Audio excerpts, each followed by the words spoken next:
Man, this is Deion Dawkins, man, and you're listening to The Scoop on OwlScoop.com. You already know.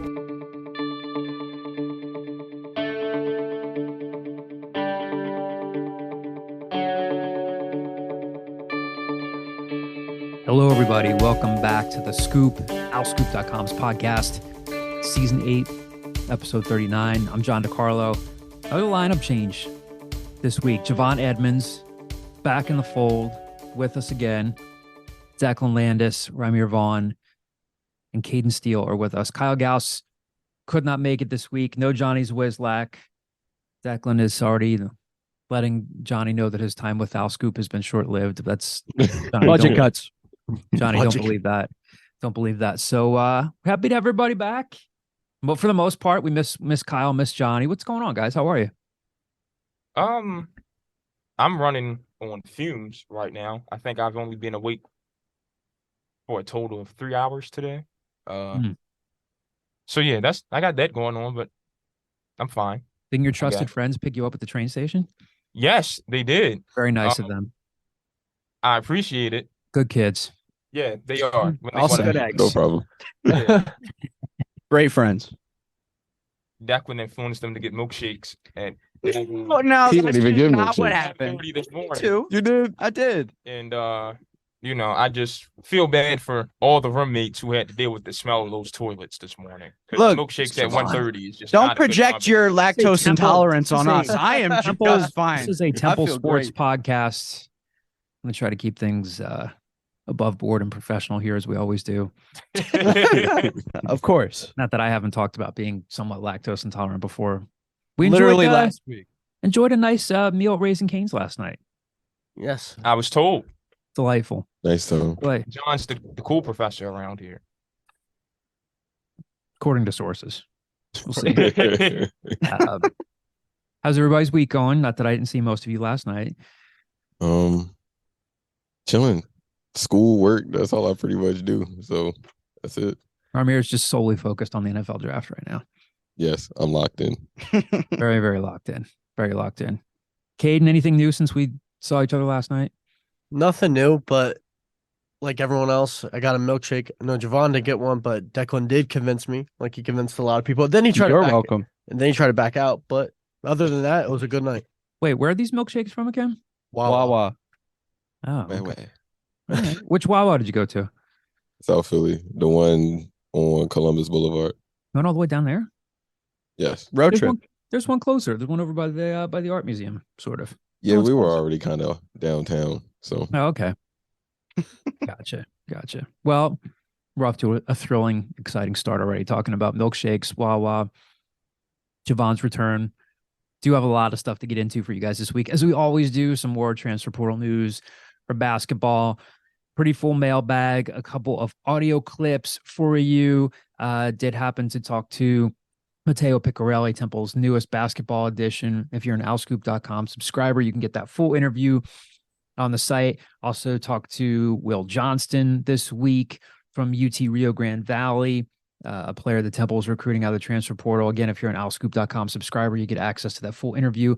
Talk about him in a little bit. Famous number 39s, guys. What's on your mind? Who comes to mind? Kermit Alexander. Who? Declan, you don't even. I'm going to break the wall here. You said that This like you guy were reciting it off of a Landis. flashcard in like fifth grade. Yes. No. No. Let me go ahead and ruin this for Declan because I'm. A little, It's my second episode. Declan, you're shouting. You've got I'm upset. But Declan, you've got to at least try without Google before you start using the Google name. I had one, but I wanted to save it for you guys. Who's Kermit Alexander though? Kermit Alexander is an American former professional football player who was a defensive back in the National Football League. And I'm sure- And I'm sure you knew that by You sound like Chris Young yesterday, correcting his No. job. That's not true. He played for the Niners, the Rams, and the Eagles. Yeah. Played for the Eagles, guys. Come on. Okay. Javon. What do you think of? You usually have an obscure Olympic number. Not for 39. The Olympic numbers only go from 1 to 50. Oh, Dwight Howard, the Lakers, his second runner. And the Sixers as well. That's That what was I was mine, going to say. too. Yeah. I got two. Steven Jackson when he was with the Rams, Okay. and Brandon Browner when he was the cornerback with the Seahawks during the Legion of Boom. That's a good one. That's a good one. That was a good one. I think of Curtis Enos when I think of number 39. Played for the Bears, sort of unseated my friend Aaron Harris as a running back at Penn State. And Aaron's brother, Arlen Harris, who was an NFL running back, his son is now a running back at Downingtown East and was on campus a couple weeks ago. Temple's recruiting him. So a little bit of full circle stuff there.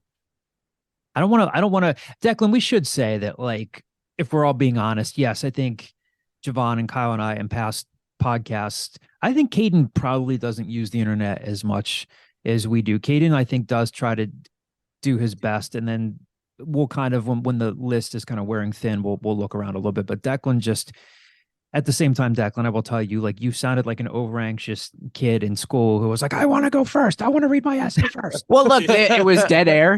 Somebody had to step in. I think that's like leadership qualities right there. Dead air every once in a while. You got to let the air breathe. Like, you just got to let it breathe. You should know that.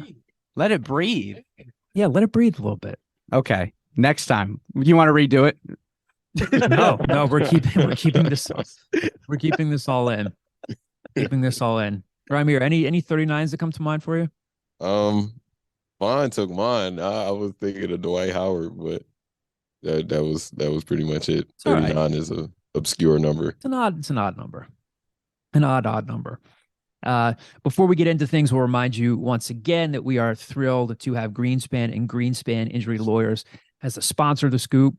If you've been injured while on the road or the highway and the crash was someone else's fault, the insurance company will not be on your side. You need us, Temple Law grads, who will fight hard to get the compensation that you deserve. We only get paid if we win.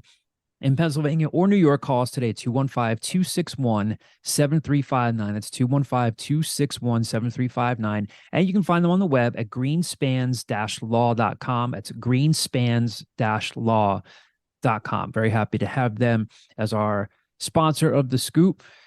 Let's get into some basketball, guys. We do have a little bit of football talk in the mailbag. We'll save that for the mailbag. Again, every week I feel like we're going to have some more updates for you guys as it pertains to the roster as Adam Fisher and his staff continue to build and shape and reshape this roster. Some of the biggest news this week is that Temple did officially lose Zach Hicks to the transfer portal. They gained Matteo Picarelli out of UMBC, had another official visitor on campus in Dylan Ade Wusu from St. John's, and potentially another one on the way in terms of official visit in Will Johnston, who I mentioned earlier. Let's react first to what it means for Temple to not have Zach Hicks coming back. We got a mailbag question about him later on that we'll get to, and we'll talk more about why he's not coming back. But simple question, guys. What does this mean for Adam Fisher and the program to not have Zach Hicks coming back? Beyond the obvious stuff. You're missing a 6'7" guy that can play the 3 and the 4, can rebound. When you want to go small, he can stretch defenses out. Career 36% shooter from 3 at Temple. Could use a lot of help putting the ball on the deck and scoring inside the arc. That's no secret. Mm-hmm. I kind of hope that Mike Rhodes and the staff up there don't plan on using him as a stretch 4 in the Big Ten because he's too small for that. And, the Big Ten's a big boy conference, basketball and football. That's a big boy conference. You've got to have some girth to you. So as long as he's staying on the wing, he'll be fine. He'll have my boy Ace Baldwin passing the ball. So, he'll be in positions to score with no problem. But for Fisher, that's a guy that Fisher was recruiting while still at Penn State.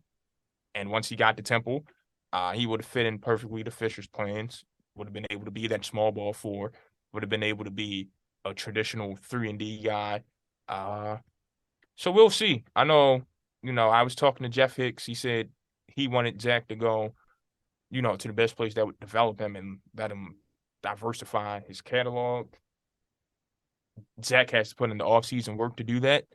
So we'll see what that looks like. But yeah, no more Zach Hicks. You lost your best shooter of the past 2 years. Mm-hmm. Who becomes the best shooter on the team now? Lord have mercy. I guess Picarelli. Listen, Matteo can shoot. I went on I'll Be Back this week. Shout out Sean McGady, great podcast host. And I was telling him when I was doing my research on Picarelli, to file the breaking news piece for the Enquirer. So he shot 39.4% from beyond the arc. So I'm like, let me go see where that ranks in the America East Conference. Like 39.4 is high. That's you gotta be top 5. It was top 12 in the America East. So either they don't play defense on the perimeter in that conference, or that's just a league of shooters. But either way, Picarelli's one of them. So Temple will be glad to have him. I think as of now, but it's him, Zion Stanford, and Deuce Roberts on the roster as the only guys I trust to take the 3-point shot. Don't trust Hyseer Miller to take it. Jalil White can't. Taj Threet damn sure can't. about Shane? Cuomo can't. What about Shane Dezzoni? Shane Dezzoni, I'll throw him in there. So that's 4 who can shoot it. But that's what? A point guard.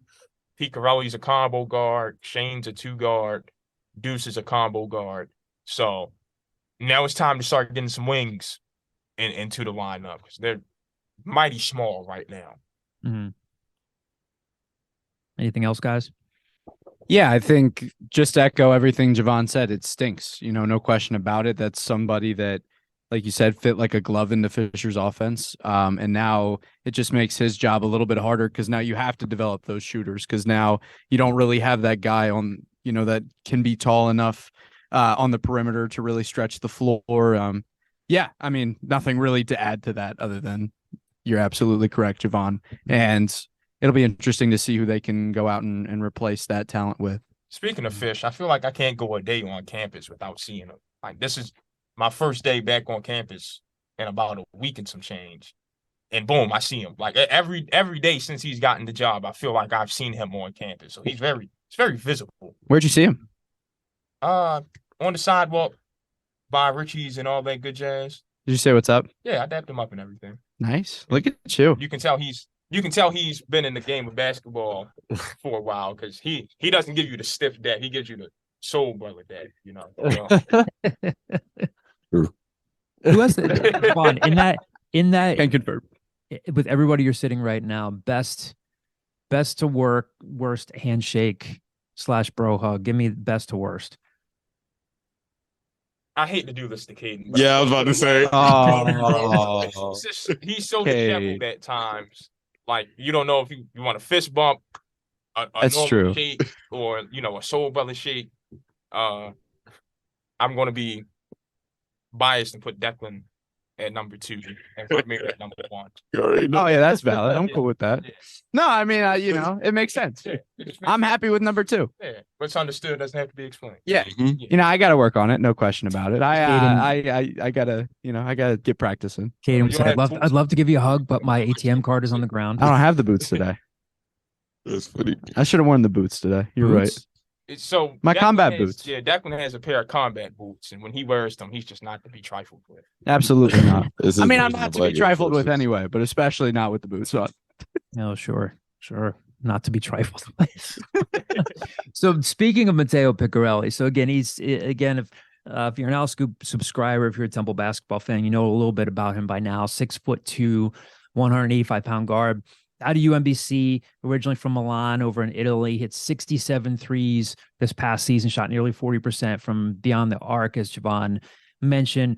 In our conversation earlier this week, he told me he was recruited by several teams in the portal, including Minnesota, the Big Ten, before he chose Temple.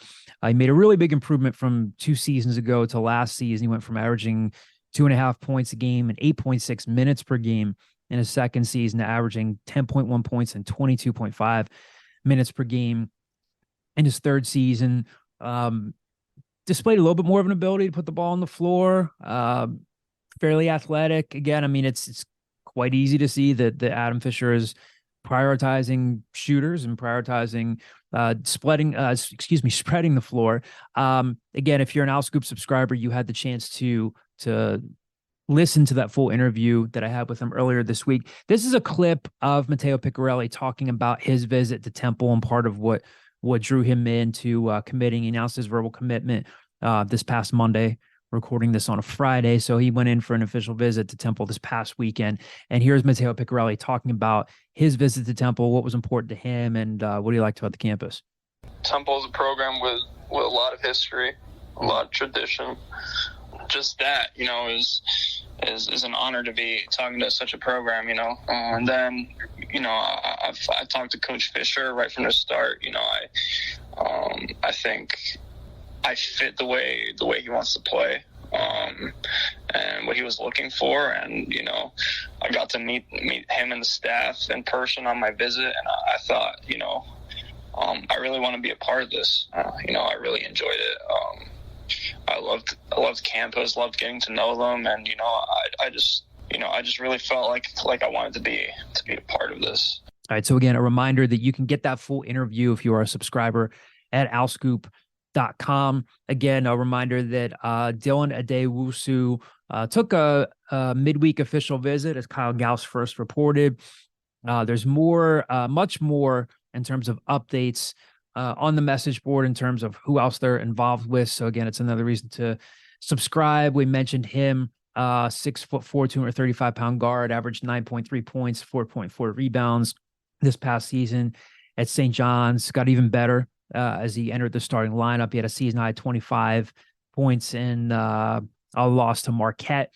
If Temple gets him, it's an if at this point. How does he fit in? Same way as Picarelli. I mean, slightly different player, a little bit bigger, a little bulkier, but another guy who can just handle the ball and shoot it.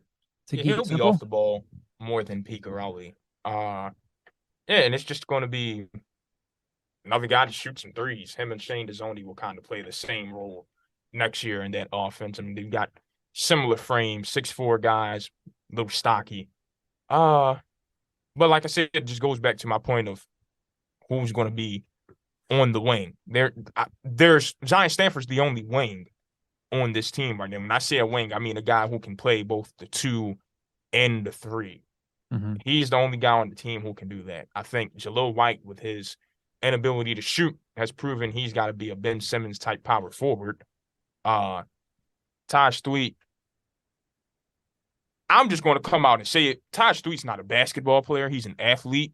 He's going to be spending time on the interior, just dunking the ball and grabbing rebounds. That's it. So him and Okpomo are the two I classify as the 2 centers on the team. With Taj being 6'7", though. It's college basketball. Yeah, 6'7". Oscar Sheboy's out there. Joe Soriano is not that. Mm-hmm. What is he, 6'9"? I guess that's a little different. But no, there's some 6'7" guys out there. So Taj and Ema will be those centers. Jalil will be, defensively a power forward, but he's going to need the ball in his hands to be effective on offense.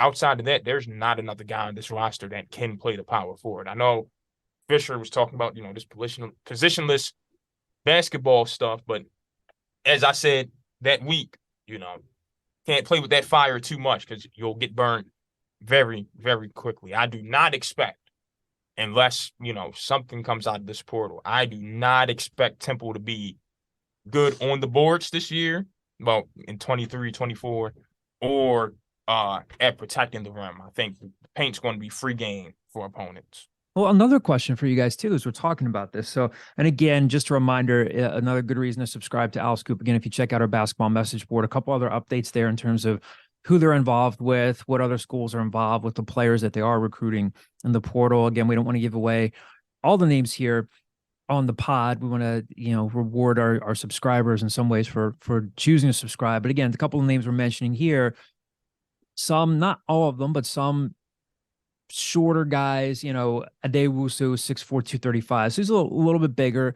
If they did bring in a guy like a Will Johnston, he's 6'3", but it's not necessarily, again, it's still sort of early. Again, I think we talked about this last week. Fans might feel like it's not early. It feels like an eternity since they hired Adam Fisher, but there's still time in the portal to build out this roster. But it's not like a team of a ton of 6'7", 6'8" guards with a ton of length.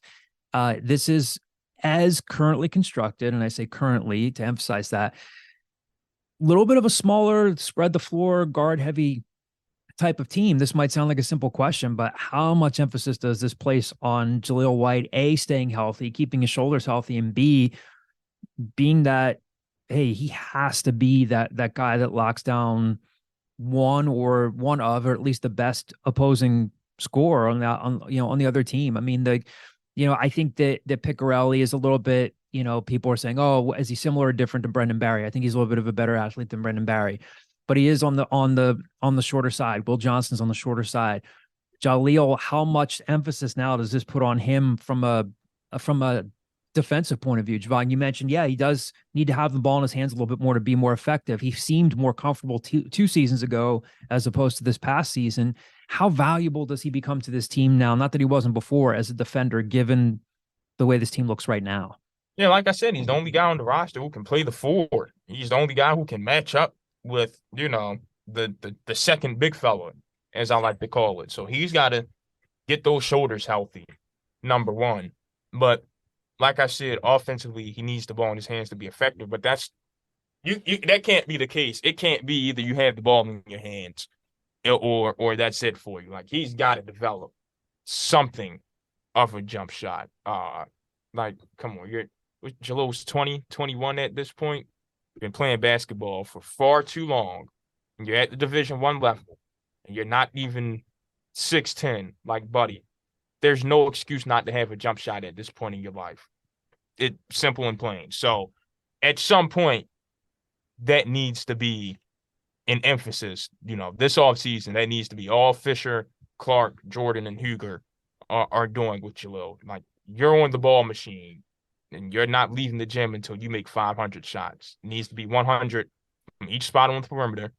And to be honest with you, I'm not even having them shoot college threes. I'm having them shoot NBA threes. Like, it's that simple. You've got to learn how to be a shooter, or else you're just ineffective. And there's no reason for you whatsoever at this stage in your basketball life not to have a jump shot.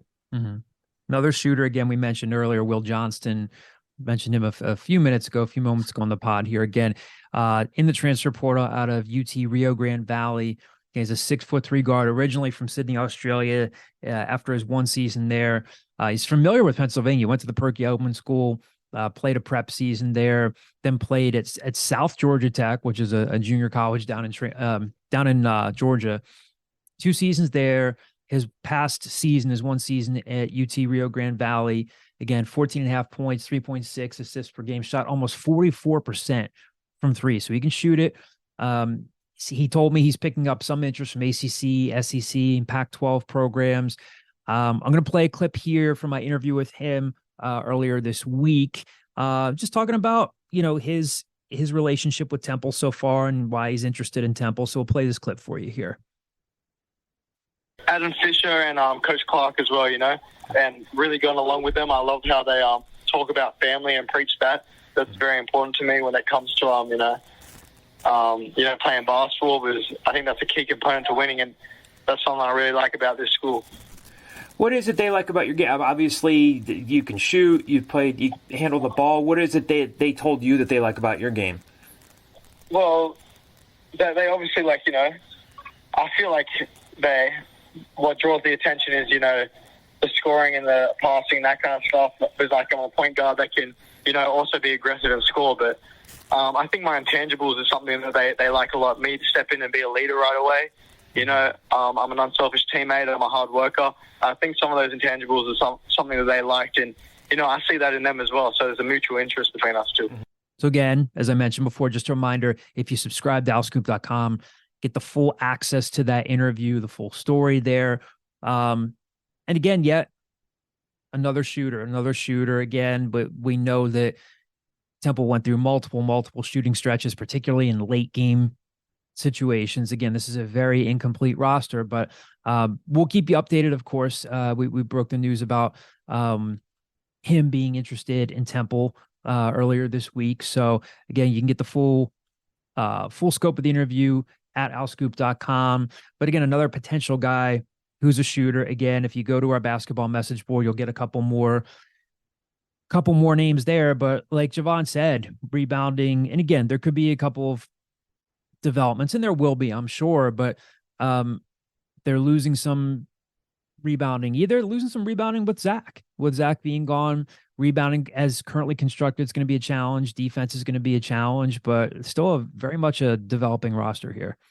So we'll go mention this really quick. Do have a football recruiting story up on the site, and we'll have more on the way. Johnny Zwislak talked to Bryson Goodwin from Jesuit High School down in Tampa. Of course, that is where Temple has been doing a lot of recruiting, a fair amount of recruiting. So again, if you're an That's owlscoop.com Joe Quest subscriber, Smith's as Joe Quest alma Smith's mater, school. isn't it? Yeah. So, and a few other recruiting targets down in Florida that we dropped on the football message board earlier this week that you can check out there. Again, we'll have more football recruiting coverage. Actually, as we're recording this, Kyle mentioned on Twitter, FIU transfer Lindell Hudson started 12 games for FIU this year. He's on his way to Temple for an official visit. So again, seems very apparent that, even though they brought in a couple of guys when the 2023 class, Chris Wiesehan still recruiting to that offensive line and trying to beef it up there, bring in some depth. Got a pretty full mailbag that we'll get to here, because a lot of what's in the mailbag here, as we've been saying over the last several weeks, it's stuff that you guys want to hear about here. First one comes from New England Owl. Who are the candidates for the support staff roles? We'll have some information for you there. New England Owl, you're a subscriber. Despite what's out there, you could end up seeing maybe potentially a former Temple player in one of those roles, as opposed to an AAU coach. Not to say that Adam Fisher will be ruling out AAU coaches there, but he could bring in somebody for a player development role that can be on the practice floor and work with guys. We'll have more information there. Mike TB31, again on the basketball board. Do you think Temple will add a GM position like the real basketball schools? So he's referring to Temple hiring Baker Dunleavy, who left the head coaching position, right? Left Quinnipiac. Villanova hiring Baker Dunleavy. Yeah. Right? What did I say? You said Temple hiring Baker Dunleavy. Whoa, sorry. Yes. Villanova hiring Baker Dunleavy as a general manager, and Baker's just going to literally be. He left his job at what? Quinnipiac, right? Yeah, Quinnipiac. So Mike TB31 is asking, do you think Temple will add a GM position like the real basketball school? Well, a couple of things here. When you say real basketball schools, the GM position is something that's like relatively new. Fairly new. Yeah. It's not like every school out there has one. Do I think Temple will? I don't know if they will anytime soon. Do I think they should? Yeah. I mean, look, I'm all for student athletes getting compensated for their name, image, and likeness, but let's not make any mistake about it. It's free agency out there. It's definitely free agency. And the reason that Villanova is adding a position like that is, I would imagine that Baker Dunleavy is going to be working with Villanova's collective and keeping tabs on how much money they need to bring in players. And it's getting crazy. It's right now that player is Hunter Dickinson. Yeah. Yeah. And then I don't know, again, it's not like we've been covering his recruitment, but the numbers that are being thrown around, whether they're true or not, are absolutely insane and good for him. But it's free agency right now. I don't know how sustainable this all is. But I think it's something that if schools want to win, I'm not saying it doesn't come down to some coaching and chemistry building and stuff, but it is what it is now. The portal and name, image, and likeness have turned this into the Wild West. So I think it's something they should consider. I don't know. Any thoughts on this, guys? Yeah, I think it is something you consider. Like Johnny mentioned, coaching and all that stuff matters, but when you can't, have that person in place that can tell, the value for some of these NILs. You mentioned Javon, like Hunter Dickinson from Villanova. I think that's the way college basketball is going and how teams are going to win. It's like you said, John, kind of like free agency, and whoever thought it was really going to get there. But if you're able to outspend programs and get those players that that you want, and because you have more money or because you're able to do that, I think it's going to make you more successful. And I think in the long run, we're going to see the teams that have those positions, might end up winning more games. And I think it's reasonable to say that. I'm just going to say this right here. Paying to win does not always work in any college sport. I watched Jimbo Fisher spend a boatload of money last season for A&M to be, excuse my French here, but this is Caden's favorite word, dog shit. They're bad. The SEC West last season. So, yeah, they were a huge disappointment. Yeah, so spending money does not always translate to wins. And I want to throw in there, when Stan Drayton first got the job at Temple, he said something that very much spoke to me. You got to be careful with the portal because everyone in there is in there for a reason. They've all got their own little something to it. And with NIL being a thing now, that's something more often than not now is going to be, I care about going somewhere for the money and not to actually win. I want to go get paid and boost my NBA draft stock and not care about what you got going on. And I won't say any names, but I can think of a few guys where that's the descriptor. And I mean, we report around here. We've got sources. We hear about the money being thrown at people left and right. It's ridiculous. I don't think Temple is a big enough school to prioritize the GM position. I say that from a standpoint of, if we're being honest, I think Temple is at the point now where you use NIL for retention, where it's you go recruit the old-fashioned way and get guys on campus. And then that NIL money needs to be, hey, buddy, I know you got some offers, but here's something we can do to help you out. Take a hometown discount to show some loyalty to us. But I don't think you need a GM position for that. I really don't. And I'd kind of be opposed to it because it goes against, number one, everything Arthur Johnston has told us he wants to instill at Temple. And number two, it's just not college basketball. And if you need, 18 to 22-year-olds on your team that are worried about negotiating money rather than being the best basketball player they can be, I don't know what to tell you. And a lot of these old heads you're going to see in these next few years, yeah, I'm not negotiating with some kid. Like, they need me more than I need them. I can go get another guy with the same amount of upside and not have to spend the time. Can they? Yes.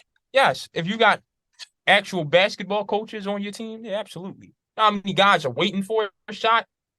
Like, there's so many guys at the JUCO level or at the low major Division I level that could plug and play to more Power 6 schools than people think and show off and like show up, show out, and show off. I don't think a GM is needed. I'm not a fan of anywhere this NIL stuff is headed. Tampering is through the roof.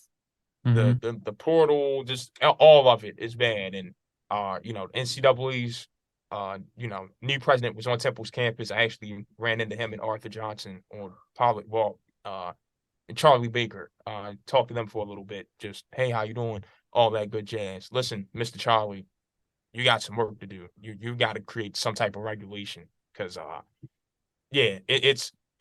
would call it the Wild Wild West, but I was reading the On3 article the other day, and Andy Carl with the tough one. He was like, no, it's not even the Wild Wild West. It's just the West. You've got to adapt to the new ways, adapt or die. Which, yeah. I don't know how much I buy into it. I really don't. This is just not the way it's supposed to be. I never thought NIL was the way it's supposed to be anyway. I always thought revenue sharing was the avenue to take. So yeah, we'll see what this turns into over the next 3, 4, 5 years. Go around the horn on this next one here. The screen name is Kaleem Goodman from the message board. Of the guys currently on the roster, who do you think will benefit the most from Adam Fisher's plan to space the floor with efficient three-point shooters? I mean, I think it would have been Zach Hicks, but Zach Hicks is off to Penn State now. So we kind of touched on this a little bit earlier, but who would benefit most from this now? Julio.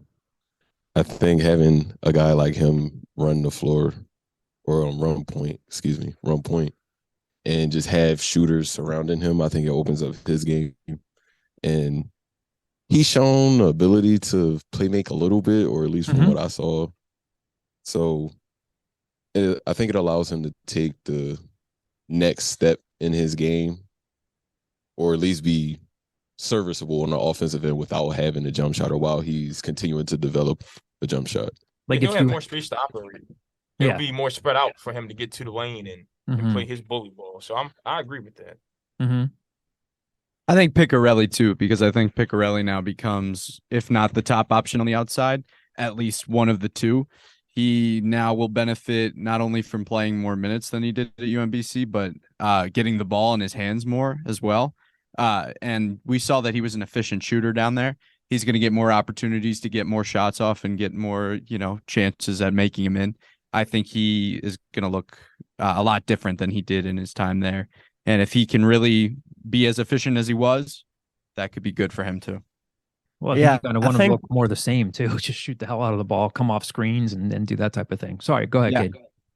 Yeah, I think it's tough because you look at the roster currently outside of, the player that they just added, I don't think they have many options that are really, reliable shooters yet. You mentioned Shane Dezzoni and Deuce Roberts can maybe develop into that, but I haven't seen it at this level. And, once they get there, I think that could help. But I think a guy like Heister Miller will get better this year. I think he was up and down. He's got to finish around the rim better, make more of his threes. But I think, He's got to make open passes too. open passes. Yeah. Yes. The whole 9 yard. But I think he, with this system, I think it'll make things a little easier on him if, it's allowed moving the ball around. I think Heister will get better at the point this year because of Adam Fisher. I do want to throw in, I'm seeing Matteo Picarelli is committed. Seeing Will Johnston will be on campus soon.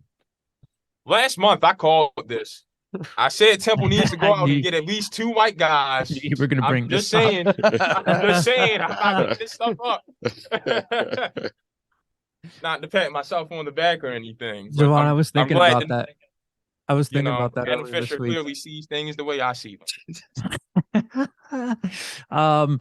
The next question here comes to screen name The Hick. The Hick sometimes we love him. He's a longtime subscriber, but sometimes he asks mailbag questions as if we are Adam Fisher and we're not Adam Fisher. But I kind of rephrased this one a little bit, and we've kind of already answered it. What have been coach's priorities as he moves into the big chair? I think we just answered it. It's spreading the floor, getting shooters, and again, we'll see more. We'll hopefully we'll have a sit down one-on-one with Adam Fisher at some point soon. Want to give that a little bit more time as he continues to flesh out his new roster here. But I mean, Off that's the court, I was going to add off the court, making Temple more visible and making no, that's a good point. Very Yeah. good point. Being Javon. present, trying to increase engagement has been big, especially on social media too. Yes. Yeah.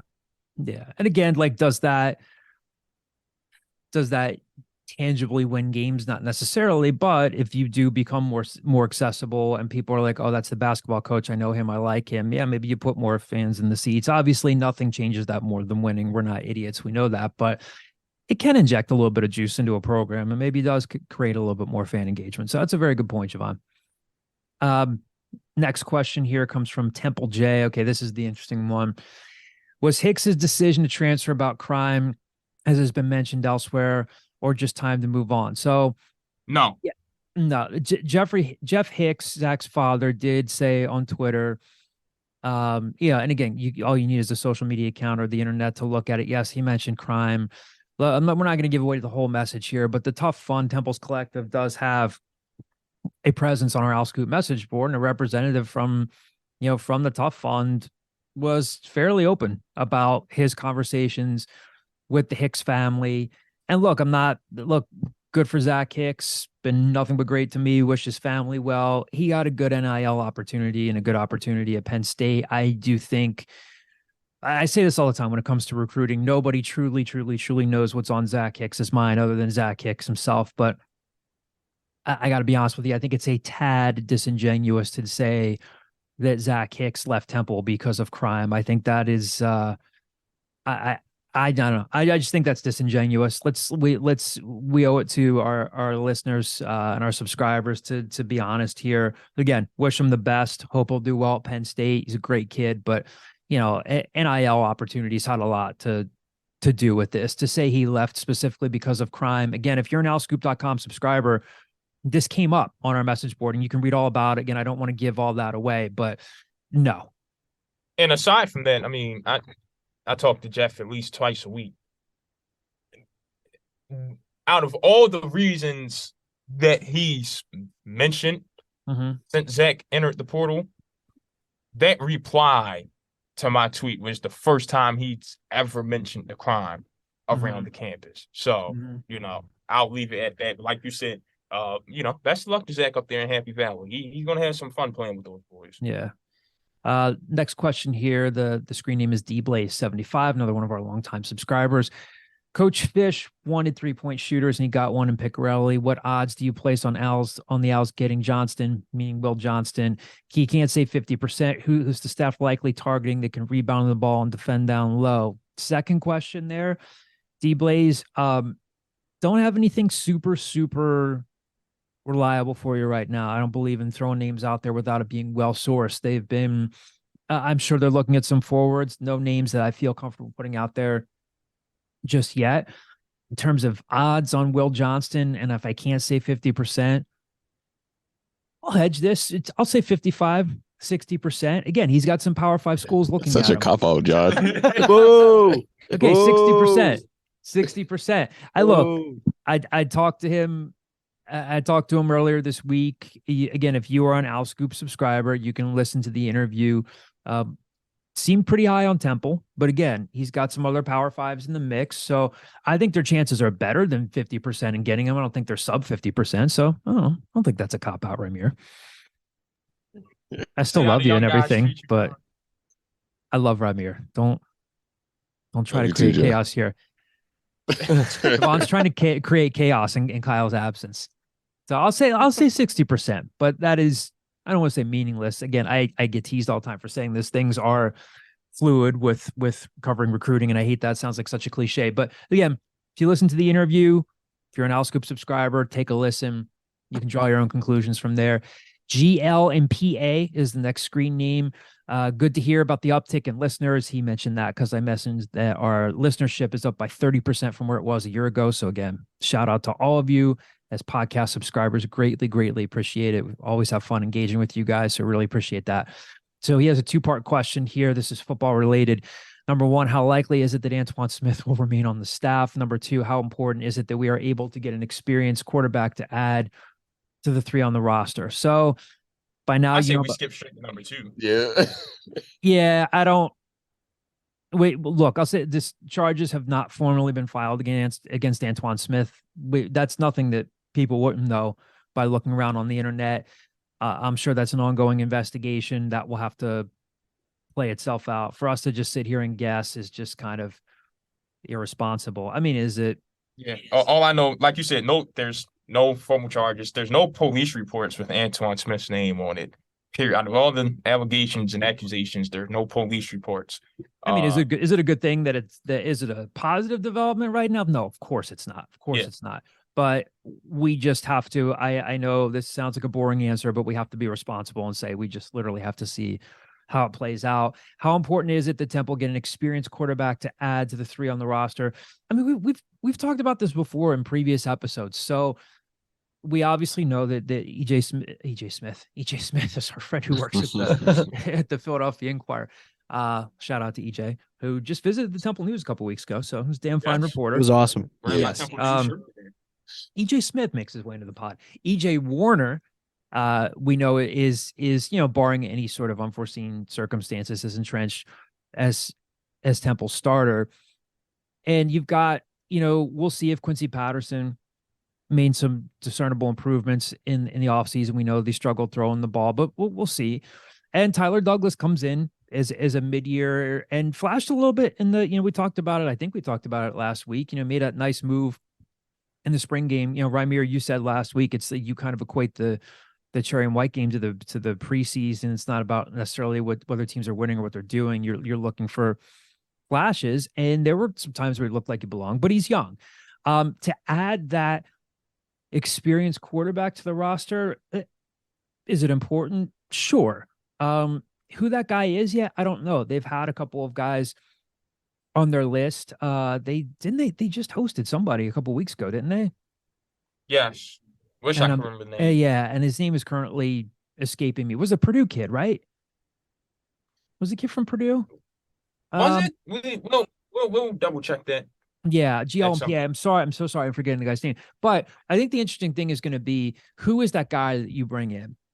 Because anybody who's coming in is going to say, okay, I'm looking at the roster. Anybody who's going to make a move in the portal, wherever, if they're coming out of high school, they're going to say, okay, at least, and you take this on a year-by-year basis.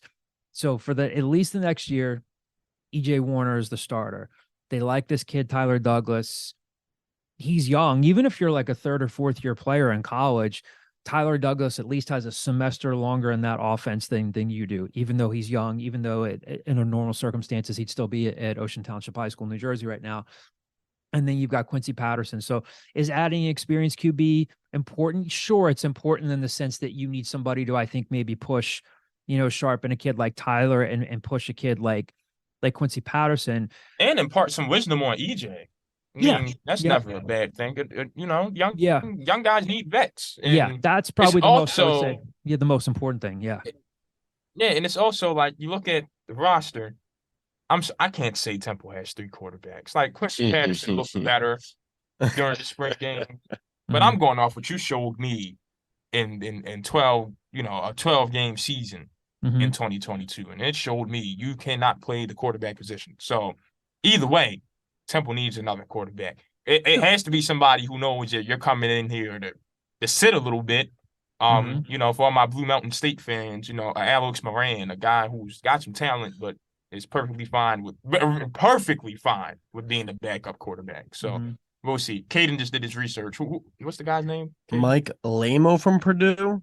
I saw he was on Temple, I guess, a visit, or he at least had the photo on his Twitter on April 2nd. So. Yeah, that's right. It was earlier this month. I think the sell is, I guess what I'm getting at more is like, what's the, like, I think of course, any staff will say, hey, competition's king, iron sharpens iron, pick your cliche. You can say whatever you want to a kid on a visit, whether he's a high school kid or a guy out of the portal. I think, Javon, you might have hit on the key thing, like, hey, we need somebody to kind of look. We know that if you do any sort of research on EJ Warner, he's a film junkie. He's in the facility constantly. He has a great mentor in his father. He has an experienced offensive coordinator in Danny Langsdorf, who's been all over the country. But hey, in terms of being able to maybe compete, you might be looking at a year down the road, like, again, a year at a time. You're competing with DJ, you're competing with Tyler Douglas. How do you convince a guy to come in and be like that sort of elderly voice of wisdom, like a mix of a guy who can impart some wisdom and a guy that's got some playing experiences? I think it's sort of like a refined search for that guy is what I'm saying. So I would imagine, again, this is ongoing. Temple just, a couple more guys. Kwesi Evans is out. Who else is leaving? Who else decided they were leaving this week? Jim Tuobedegwu. Yeah, Jim Tuobedegwu, a guy that the previous staff was high on at one point. So again, the roster is, I don't want to say far from being settled. I mean, it's mostly settled, but who that person is, I agree. GLMPA, I think it's fairly important. Who that person is, I think it's kind of like a refined search, if that makes sense. Mike TB31 back with a football question. What are we looking for? What are we looking like with the portal opening up? I know, Coach, they are looking for another QB, but do we even have many scholaries to fill? Declan took such issue with this. It must be Declan's first day on the job. Scholarly is a common term for scholarship, but he put that in the script. He said, "Please don't say this." It must be my first. I've never heard that before. I was very confused. You've never heard somebody say Scholarly? No, definitely not. I like it though, kind of. It's growing on me. Yeah, thank you, Declan. You couldn't tell about what you were saying. It's growing on me. Do we even have any scholarships to fill at the 20 incoming freshmen? Yes, they have some scholarships to fill. Again, like we just mentioned, the Kwesi Evans gone, Jim Tuobedegwu gone. And I'm sure those won't be the only two that hit the portal. Yeah, and again, like I think I can't remember when Mike TB31 posted this question. It might have been a little before, a little after. Any rumblings of players after the spring game that are looking to leave the team? Jim too, and Kwesi Evans might be a couple to throw out there. And at one point, they really a couple years ago, a couple staffs ago, they were excited about Kwesi Evans from Javon's neck of the woods, Baltimore kid. Jim Tuobedegwu, another guy he's a DC kid, right? Jim Tu didn't he play at one of the schools around DC? Let me check. I think Kwesi Evans is from St. Francis, right? Is he a St. Francis guy? Let me double check because I think they're both from that area. But yeah, I mean, those are two. Yeah, St. Francis guy. Yeah, right there. St. Francis. Those are two right there. And again, and we've talked about this. This is nothing new anywhere. You have a spring game. You have the spring season. Coaches sit down with these guys. Here's where you were at the beginning of the spring. Here's where you are now at the end of the spring. Here's what things are looking like for you. Even if coaches say we don't have an official formal depth chart, they could say, here's how things are looking for you heading into preseason camp. And yeah, guys are smart to assess things and say, do I have a real chance to play significant snaps here? If not, now's my time. So those are the two names we would throw out there. So Jim Toe went to Archbishop Carroll. Yes. Not to be confused with the Archbishop Carroll out in Radnor, the Archbishop Carroll in DC. So We do have another one here from Berkshire Al, from the basketball board. What do you all know regarding Deuce Roberts' potential? So they like his athleticism. I mean, like, I think Aaron alluded to this earlier in the season. He said he went home for a little bit, kind of had like the homesick blues or whatever he called it. Good athlete, strong kid, still coming around as a shooter. I mean, it's not like they redshirted a guy who is just shooting, at some sort of prolific clip. His shot's got to come around.